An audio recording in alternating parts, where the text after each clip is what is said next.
Un nouvel outil dans son arsenal, un pas supplémentaire dans ses préparatifs de guerre. Kim Jong-un est en visite aux arsenaux de la ville portuaire de Nampho, à une soixantaine de kilomètres au sud de la capitale Pyongyang, pour examiner la construction de nouveaux navires de guerre, selon l'agence de presse officielle nord-coréenne. Renforcer la force navale est l'enjeu le plus important pour défendre de manière fiable la souveraineté maritime du pays et intensifier les préparatifs de guerre à l'heure actuelle, a déclaré M. Kim.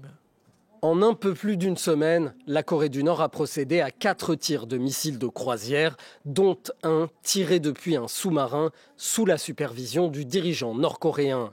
Et Kim Jong-un menace désormais ouvertement la Corée du Sud.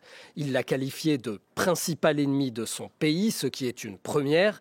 Il a dissous les agences dédiées à la réunification et au contact avec la Corée du Sud, à laquelle il a brandi la menace d'une guerre si Séoul empiétait ne serait-ce que de 0,001 mm sur son territoire. Et tandis que des élections générales doivent se tenir début avril, le président sud-coréen alerte sur des interférences probables de la Corée du Nord. Nous nous attendons à plusieurs types de provocations destinées à perturber nos élections, comme des incidents à nos frontières, des incursions de drones, des fake news, des cyberattaques et d'autres types de manipulations. Plusieurs experts affirment aussi que ces tirs de missiles seraient des tests de matériel envoyés par la Corée du Nord à la Russie et destinés à la guerre en Ukraine.